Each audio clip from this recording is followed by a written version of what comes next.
Okay, today's seminar is steam valve sizing and selection. And before we get into the meat and potatoes, the formulas used to size the valve, to calculate the size of the valve needed in order to control the steam flow, are industry standards. They weren't developed by Bellimo. They've been around forever. But of course, forever, we've had very good success with them. So today we're going to look at a steam system, applications where we use our control valves. Our control valves are temperature control valves. We do not control pressure. We'll look at different systems, and then the required information to size a steam valve, which in the HVAC industry is pretty simple. Steam valve sizing, steam temperature control valves, the types of valves that we use for controlling steam, and how to select the correct steam control valve. Then I'm going to show you a tool called Select Pro and show you how easy we made it to size and select the proper control valve. So here is our steam system. And you can see we have a boiler on the left. That we have some type of fuel, fossil fuel most likely, boiling water and turning water into steam. And in this case, it's high pressure steam. You see 100 psi, which is gauge, pressure, pounds per square inch gauge. And the red indicates steam, as you can see by the little square blocks. And the blue indicates condensate, and the yellow vapor. So when we deal with steam, we're dealing with all these different conditions that handle very differently. And on all systems, as you look at the cookers that we have here, the heating tanks, and then on the very right, the HVAC system, you'll see steam traps. Steam has to be trapped. And the steam trap can be, there's various steam traps. It just holds back the steam until you turn the steam to a condensate. So on the outside of this trap, you're always seeing blue. But we're not here to talk about traps. We're here to talk about control valves. On the main steam line there, we see a PRV, a pressure reducing valve. And in my example, which is a little extreme, we go from 100 psi all the way down to 7 psi. In HVAC, it's very commonly used the maximum 15 psi. Although some of our HVAC systems may be higher, generally we use 7 psi, maximum 15 psi. And by most codes, 15 psi indicates low pressure. Greater than 15 psi will be either medium or high pressure. And then you can get into licensing and whatnot, how that changes. Steam is an invisible gas generated by adding heat energy to water in a boiler. Steam is also one of the best agents known to take heat from one source in one location to form a service at another location. So if you have a hot water system, you might want to make your hot water at a different location so you don't need all the pumping. With steam, no distribution pumping is required. Now, you might need pumping to get some of the condensate back to the boilers, and then there's also gravity systems. And again, you see the red and then the blue. You can see before the PRV how you have to constantly drain a steam system. You don't want to cause water slugs, so everything's draining back through the traps and then eventually back to the boiler. There are different types of applications, and one of the most common is heat exchangers, steam to water heat exchangers. Now, I put this picture in and I have one valve on the inlet side. The steam valve is always piped. It has to be piped on the supply side, unlike our control valves on hot and cold water where we generally pipe on the return side. And you might have two valves in there, which we commonly refer to as a 1/3, 2/3 system. But on this heat exchanger, I just used one valve. And you can see the steam through the tubing and the water through the body side of the exchanger. So we're heating water and sending it out to some type of load.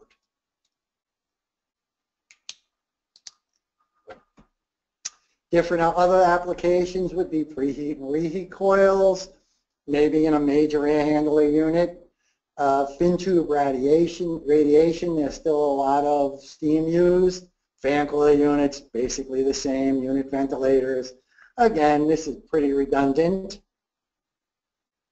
Unit heaters. Unit heaters is interesting. That's one of the places I will see high pressure steam in unit heaters. Not always, it could be. Sterilization, not too common in our HVAC world. Hot water storage, yes. And then humidification, which is interesting. That's the one time that through the process you will not use a trap. You're constantly draining the condensate, but you're actually putting the steam vapor into the airflow to humidify. So we're going to control by temperature. We don't control pressure. That's a totally different valve, a pressure reducing valve. We control temperature. And it's pretty simple. For our end of sizing, we need to know the steam flow in pounds per hour. If it's in MBH, it's easy to calculate the difference. And the inlet pressure, the steam inlet pressure, and that would be at the inlet pressure designed for the unit. And pressure drop for modulating steam, we use 80% of the inlet steam pressure unless otherwise specified, which you rarely will see. Most sizing calculators that we find online on the Bellimo website will take the pressure drops automatically, and they use industry standard numbers. To select the steam valve is a little different. We'll want to know the voltage, what's controlling it, what's the control signal, is it modulating or is it on-off? And then most definitely with steam we need the normal position and the fail position. The normal position is with no signal. If we lost our control signal, then we want the valve to go open or closed. The fail position is on a power loss. If the voltage goes away altogether, do we want it to spring open? Because now in steam, a lot of times the steam system will still be up if the power is down. So in the Northeast at any rate, you might want all your steam valves on primary heat to be opened so you don't freeze a building. So that's some of the things. It can get more detailed, but I wanted to keep this end of it basic. And a lot of times we're needing a spec that an engineer wrote, and this should be enough to select the steam valve. Two-position steam, very commonly done as line size.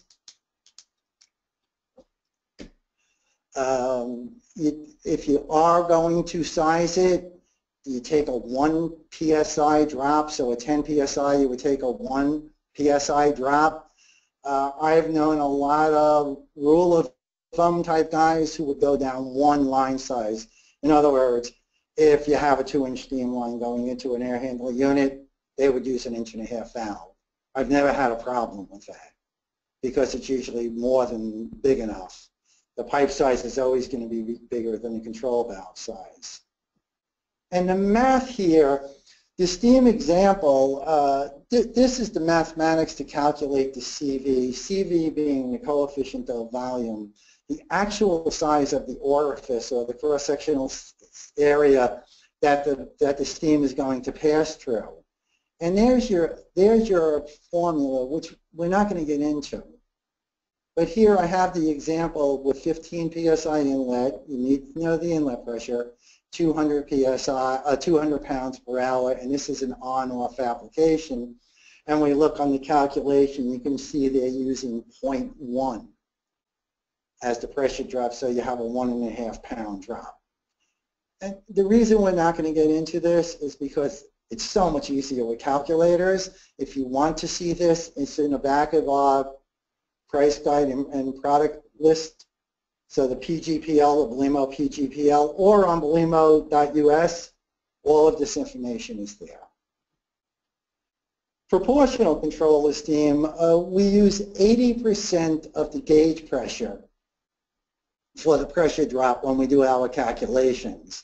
So to calculate a modulating application, what they teach us is to use 80%. So on 15 psi inlet, we would take a 12-pound drop, which is pretty dramatic, but the math works out. If greater than 15 psi, you use a 42% drop. And today we're going to talk about low pressure steam mostly, but we could do high pressure steam. And with the calculators and whatnot, it's very simple. But this, over the years, has confused people. Why do I take that drop? I was at a Con Ed seminar and they explained, which I've always lived by, that's the way we can modulate steam. We're trying to control temperature. So again, here's our math, and instead of taking 0.1, we're taking 0.8 of the inlet pressure, or a 12 psi drop. And we calculated a 2.29 CV, the actual size of the valve. That's going to be a small valve. The easy way, steam calculators. If you don't have a steam calculator, you can find them online. You can contact a Bellimo district sales manager or your Bellimo distributor, and we can get you as a calculator. And this you can see on the, where it's LBH, pounds per hour, in the big square, on top of the big square, and MBH on the other side. So either way, you just plug in your pounds per hour, you plug in your inlet pressure, and it calculates a CV for you. These tools usually will have a capacity calculated, calculated CV charge for pipe factor. So they're handy little tools, but right now, just for steam, we need to calculate a CV. In this case, on the 6,600 pounds per hour, we calculated 190.34 CV, which would be a 4-inch valve. So it's pretty simple this way rather than doing the math. Steam temperature control valves. Now, not all valves work on steam. And again, we have steam valves for low pressure, which would be lesser than 15 psi, or HT, CCV, high temperature characterized control valve. Our globe valves with the bronze or the stainless steel trim. Medium pressure, some areas will just say high pressure, but medium pressure 15 to 50 fits some of our applications. And it would be our globe valves up to 30 psi with bronze, and then 100 psi with stainless steel trim, because the trim is a wear factor. A lot of velocity with steam. Steam travels very fast. Butterfly valves, now that's kind of unusual. Only the high performance butterfly valves, and they would only be used for isolation, and up to 50 psi. High pressure, we have our V-balls and our stainless steel trim globes. The globe valves come in different configurations for different pressures. And up here I have the G6C. This would be valves 2.5 through 6 inch. And the C valve means compensated, so it's compensated on a close-off with very high close-off pressures. The G6CS series would have stainless steel trim. The S is for stainless steel. Then we get a little more complicated. The G6LC and the LCS, linear. Linear valves are commonly used in steam applications, and commonly only for high pressure. A lot of engineers and a lot of users like to use equal percent valves on low pressure steam to get better control of the lower flows.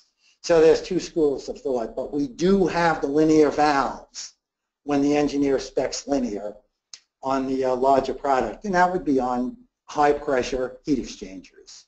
We also have those valves available in ANSI 125 and ANSI 250 for higher pressure applications. So the spec sheet on the G6, the G6CS and LCS, and I put the arrows there because we're not going to worry about anything but steam. And it says the G6C is good for maximum inlet of 35 psi, where the CS, the stainless steel, is 100 and the linear stainless is 100. And then it gives you the temperatures. Now, temperature and steam are totally relative. One thing that always makes it easy for me, and I guess anybody who worked in steam a lot, 15 psi is 250 degrees, so it makes it pretty easy. But that steam there on the G6C says 32 Fahrenheit, 280, 32 Fahrenheit to 280 Fahrenheit. That's the temperature of 35 psi. And on the stainless steel trim, 338 degrees is the temperature of 100 psi steam. Then maximum differential pressure. Most of these valves on the low pressure side will close off at the complete inlet pressure. Like in this case, if you had 15 or less, it closes off at 15, so you're very safe. This is the threaded product, the glow valves, the threaded product, and it's the same thing. We got the stainless steel. I got up on the top there, I have G2XX, then G2XSS for stainless steel, broken out left and right. The bronze trim is for the lower pressure product up to 35 psi, whereas the stainless steel trim, we can go up to 100 psi. Great little product, 1/2 inch through 1 inch for small units. It's very small. It's our HT, high temperature characterized control valve. So we used a ball valve in a steam application, great for fan coil units and unit ventilators, cabinet unit heaters and whatnot. And again, this valve, maximum inlet pressure 15 psi, that's it. But generally that's what we're going to see, and maximum differential pressure 15 psi. The close-off pressure, they have rated at 200 psi, so that's obviously not an issue. And there's that media temperature range at 250. High-performance butterfly valves, again, these are only what we call, a Bellimo rep might call an SHP valve, a high-performance valve. And they're a stainless steel trim retained valve with Teflon trim. And again, you would use this for isolation. So the tech sheet on this, when you get to steam, is not too complicated. Steam up to 50 psi, and that's about it. So to calculate, selecting the correct control valve, I have to calculate a CV. I need to know the pounds per hour. And that generally will be on the equipment schedule. And they'll say this air handler unit is 6,000 pounds per hour, and the steam inlet is 8 psi. To select the actuator, we have to know the voltage, the control signal, is it modulating or on or off, the normal position with no signal, and then the failed position like we went over before, and possibly the close-off pressure. Bellimo has this tool to size and select. As far as I know, this is the only one there is, and it's a fantastic tool. Going back to maybe the 80s and 90s when we did valve schedules by hand, and then we got the Excel tools, this is a very, very powerful tool, and I'm going to do a quick selection. Select Pro is a lot stronger than just valve sizing for steam. And there will be a webinar on June 8th going over Select Pro and all its power. So I'm going to get out of here, and I'm going to open Select Pro, which can be found on www.bellimo.us, and you download it. Takes a second to open. And you see these different selections you have here. But again, we're not going to go through that. We're going to talk about valve sizing. And that's the screen you get for valve sizing, water or steam. And there's a lot of things you can do here. And the more you know, the easier it's going to be. It's going to be very easy to select the proper valve right away. And first thing I have to do here is change water to steam. And because we talked about this, I also have to change the control because we know they size differently. And we're going to say modulating. So now I'll put in my numbers that we were blanked out of there before. It wouldn't let us put it in until I changed it to steam, and the control I had to change to modulating. And I'm going to use 500 pounds per hour as my load, and my pressure is going to be 8 psi, and once I hit tab, it calculated a CV for me, 16.32 CV. We refer to that as the calculated CV. And the rule of thumb in the industry is to select the closest valve up. So you go up, if you went into a book, you would look at what valves are available for steam, and you would select the closest one to 16.3, but you would go up. But now this was specified, and the engineer told us he wants globe valves. So up here, I could select globe. Oh, before I do that, you could see down here it selected the V-ball, the high temperature characterized control valve, the 2 standard ball valves, and 2 low valves. But again, the more you know, the easier this gets. And this engineer wanted globes. Let me give you the full view on that. So you can see I got a lot of fill on valve parameters. It's a 2-way. It's anti-250. The body size is 1.25 inches, and it's threaded. And this engineer also wants stainless steel trim. Okay, now what I'm looking at down here, I'm down to 1 valve. But before we go into the actuator, I want to show you this. For people who do calculated CCV or FP pipe factor, say you had a system and it selected a 1.25 inch valve for this unit, and they said the pipe was 6-inch pipe. Something's wrong. We got to go back to the drawing board. So we stop you there and say, check that out. So now it took all my information out, but if I change this back to 1.5 inch pipe, there I am. And for some reason, it dropped out my trim. So I'm going to select stainless, and now we're going to start collecting control signals. Just about everything you could possibly need. And the most standard would be MFT or configurable, which will be a standard 2 to 10 that can be programmed to 0 to 10 for any control signal really that you need. But if you had it on off, you could choose on off, floating point. 3 position is the same thing. It's very complicated here, and it shouldn't be, so we'll just select MFT, which is going to fall 2 to 10 VDC. Safety function, we have a lot of options, and I'm going to choose spring return. NEMA rated if needed, you just drop it down. Built-in auxiliary switches, not too common. Sometimes you might lock out a fan. Voltage, that's the most common. And close-off pressure. Now, when I scroll down, I have to select my valve, and you see that all loaded. You have to click on the valve.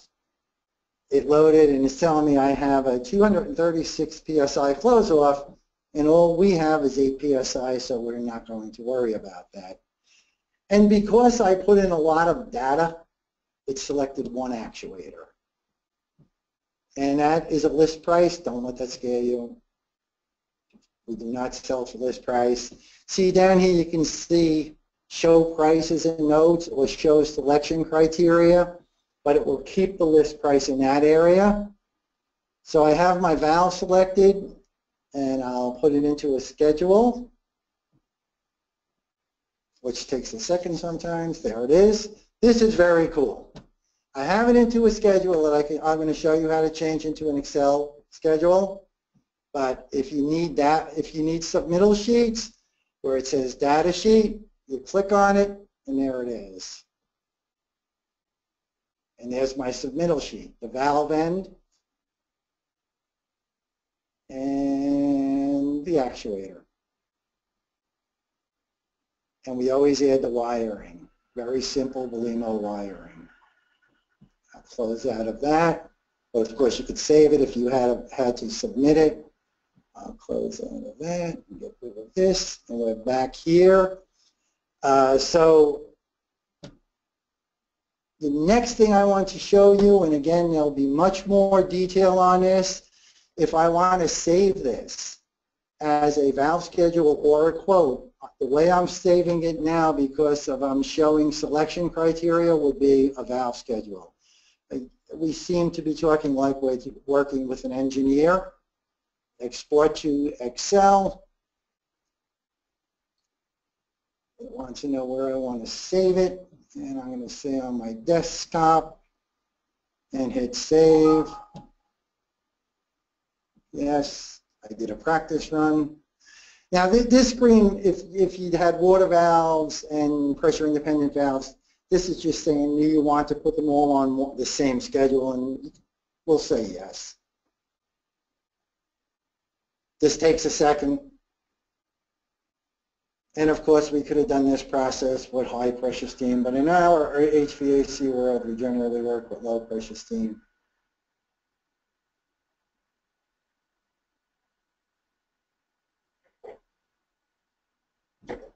Okay, there it is.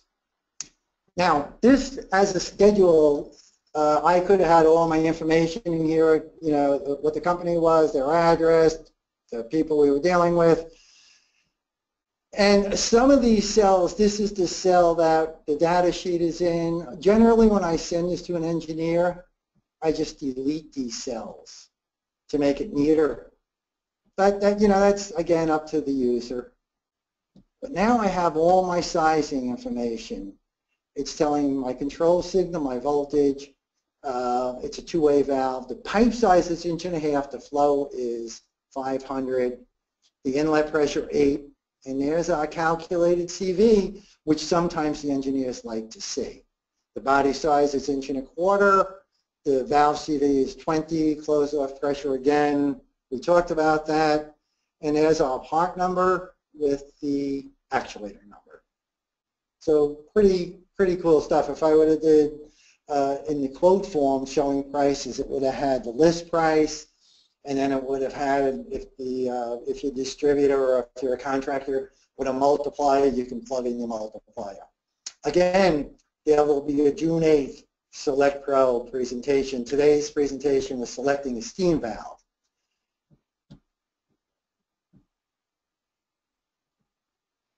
But all in all, this made it pretty easy. And then again, if you need help loading this, or with any application, if something's confusing, you could contact the district sales manager or a Bellimo representative, and they can help you. Okay, that's about it. And I guess Michaela? Yes. All right, Bob. Thank you so much. Bob, could you just pull up your PowerPoint? There we go, that slide. There we go. Perfect. So I do have a bunch of questions for you. Audience, if you want to listen in, I know we're running a little bit over time, but if you want to listen in to the questions, you're more than welcome to. And if you have some questions, please feel free to type them in. I will read them aloud, and Bob will answer them as best as possible. And if we don't get to everyone's questions, we surely will get to you and make sure that we give you the appropriate answers. So first question. Bob, are you ready? Yes. Okay. Are these valves slow closing, which prevents steam hammering? Yes, anywhere from 90 to 150 seconds. The springs are about 20 to 25 seconds, but we've never had on a failure, we've never had an issue there. They're plenty slow enough to prevent hammering. Okay, next question. Your sketch for a heat exchanger shows steam in the tubes and water in the shell. Normally, we have steam in the shell. Isn't this true? Yes. That's what I found online. Oh, so you're blaming someone else, right, Bob? Yeah, absolutely. Yeah, I mean, it could be either way, and I think what I showed is more process, because there's more process stuff that you can pull offline. But yes, absolutely. Okay, this is a two-part question. Please clarify when you stated that pressure drop is assumed to be 80% of the system pressure. Is this the PD of the valve or device? Also, is the PD across the valve 80% or 10% of the inlet pressure? Okay, on modulating steam, it's 80%, and that's the one that's the important one. It's 10% on the on-off applications, but let's talk modulating because that's by far the most important. When you have a steam schedule, the schedule is going to give you the rated pounds per hour of the coil and then the steam inlet pressure. That's the steam inlet pressure. If it's 12 psi, you have to take 80% of 12, and that's the assumed pressure drop. And why it's so confusing is that when you do the math, if you go through that math, when you use PO or P2, which is the outlet pressure, you're adding 14.7 in the Northeast absolute to it. You're changing the PSIG to PSIA. But steam is kind of confusing, and again, that does confuse people, but that's how we calculate that we can modulate steam. And we've never had success for it.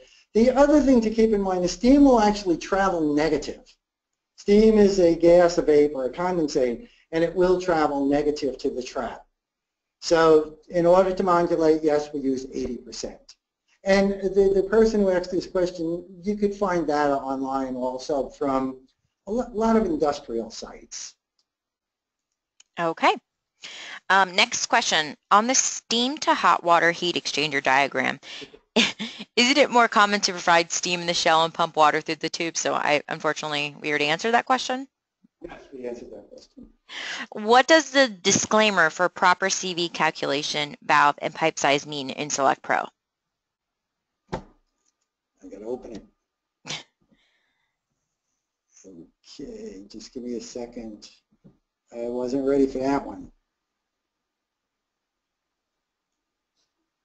Oh, they want you to put the, you know, I actually went through that. They want you to put this pipe size in, and again, it's because of pipe factor, that if you're reducing that many times, there's two schools of thought on that. Some people say that it doesn't matter with steam, that you can go from 6-inch to 1-inch and you don't have to do a pipe factor calculation, which is a lot of math, or you use a calculator. And what it's saying that I have a 1-inch valve with a 20 CV, and my inlet pipe or my outlet pipe is 6-inch. It's going to change that CV from 20 to maybe 16 because of the decrease. So that's what that's saying.